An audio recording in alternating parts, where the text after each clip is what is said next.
Friends, स्वागत है हमारे YouTube channel MS education JSG में। और आज की इस वीडियो में हम बताने वाले हैं कि आपको रजिस्ट्रेशन को लेकर के और क्लास 9th के लिए नए अपडेट्स के साथ साथ बहुत ही ऐसी जानकारी आपको इस चैनल पे मिलेगा। तो आप लोग हमारे चैनल को लाइक करें, सब्सक्राइब करें और शेयर करें। चलिए स्टार्ट करते हैं यहाँ से जो अपडेट आया है। तो सबसे पहले आप लोग को झारखंड एकेडमिक काउंसिल से अकॉर्डिंग यहाँ पे एक आपका है, और उस अपडेट में आपको बताया गया है कि कक्षा 9वीं के का जो 28 से होगा रजिस्ट्रेशन, ठीक है। मतलब 28 नवंबर से आपका रजिस्ट्रेशन होने वाला है 2024 के अंदर, ठीक है। और आपको 2025 में आपका ये एग्ज़ाम होने वाला है, ठीक है। तो यहाँ पे झारखंड एकेडमिक काउंसिल जो है वो 17 24 25 के छात्राओं को रजिस्ट्रेशन के परीक्षा के लिए आवेदन ऑनलाइन शेड्यूल्स जारी कर दिया है, ठीक है। यानी कि आप लोगों के लिए आवेदन कर सकते हैं यानी कि आप लोग जो है ना रजिस्ट्रेशन कर सकते हैं। और उसके साथ साथ ये 28 नवंबर से शुरू हो चुका है और ये बिना विलम्ब शुल्क का है। यानी कि आप अगर बिना लेट किए आप 14 तारीख तक इसको भर सकते हैं। 14 तारीख के अगर बाद भरिएगा तो आपको विलम्ब शुल्क भी देना पड़ेगा, ठीक है। और दिसंबर के आवेदन 14 दिसंबर तक आवेदन किया जा सकता है।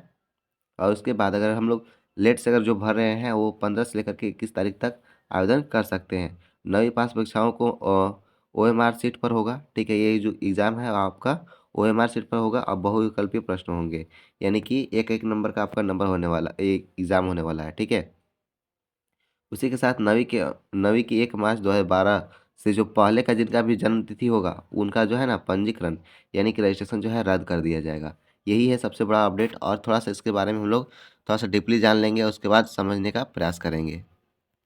तो यहाँ से आप लोग देख सकते हैं ये जो है ना यहाँ पे झारखंड एकेडमिक काउंसिल यानी कि झारखंड अधिवक्ता परिषद रांची से आपका ये नोटिफिकेशन आउट हुआ है, ठीक है। यानी कि ये आपका पंजीकरण का जो है तारीख है वो 28 तारीख से ही शुरू होने वाला है। और यहाँ पे और क्या बताया गया है कि इन राज्यों में कोटि विद्यालय और सत्र 2024-26 के वार्षिक माध्यमिक परीक्षा 2026 के नियमित और स्वतंत्र रूप से सम्मिलित होने वाले सभी छात्र छात्राओं को, ठीक है, सभी छात्र छात्राओं को प्रधान के सूचित किया जाता है कि उपयुक्त परीक्षा हेतु पंजीकरण पत्र एवं 2025 का वर्ग नवंबर के परीक्षा हेतु प्रथम नियमित वार्षिक सत्रों के लिए अनुरूप लिया जा रहा है, ठीक है। ये पंजीकरण जो है वो ऑनलाइन होगा और ये बिना शुल्क संबंधित जो भी चालान है, ठीक है, वो आपके बैंक के शुल्क संबंधित जो भी है वो आपको यहाँ पे निर्धारित नियमित है, ठीक है।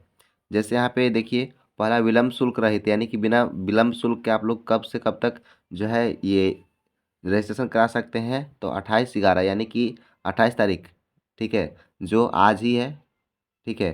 तो आज 28 तारीख से लेकर के और, ठीक है, आज नवंबर 28 तारीख से लेकर के 14 तारीख दिसंबर तक आप इसको भर सकते हैं, ठीक है।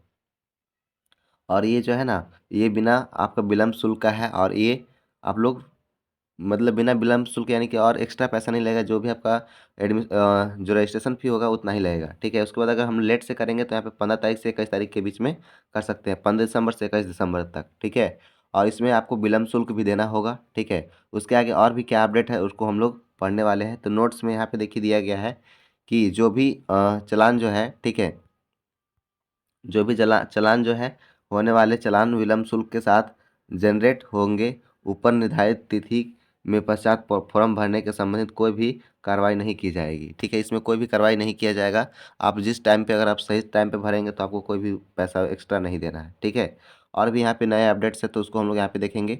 जैसे यहाँ पे क्या बताया गया है कि वैसे विद्यालय जिन्हें लॉगिन आईडी प्राप्त नहीं है, ठीक है, जिनको लॉगिन आईडी प्राप्त नहीं है या वो पहली बार अपनी कार्रवाई कर रहे हैं, ठीक है, तो लॉगिन आईडी एवं पासवर्ड के लिए जिला पदाधिकारी के माध्यम से परिषद कार्यालय में वो अपना क्या कर सकते हैं, उनसे जो है ना ये चीज़ ले सकते हैं। और उसके साथ जो आपका नवम का परीक्षा होगा वो आपका OMR सीट पर हो जाएगा और बहुविकल्पीय होगा।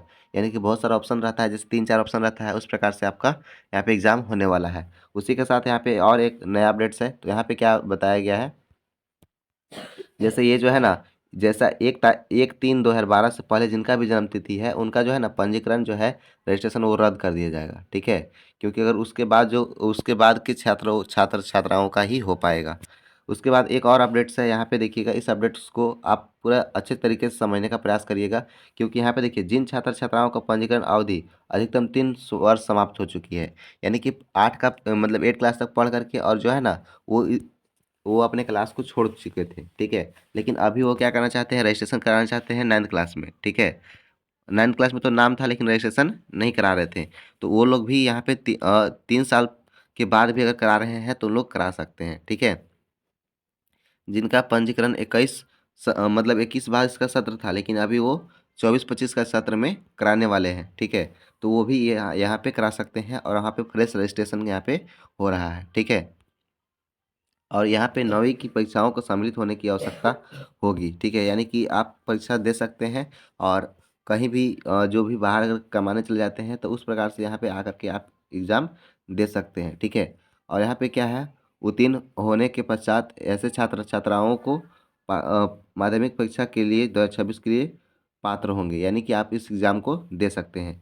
तो यही था बड़ा अपडेट्स। अगर ऐसी इसी प्रकार से हमारा अपडेट्स को देखना चाहते हैं तो हमारे चैनल को सब्सक्राइब करें, लाइक करें और शेयर करें। मिलते हैं अगले वीडियो में, तब तक के लिए जय हिंद and take care. Thank you for watching my videos.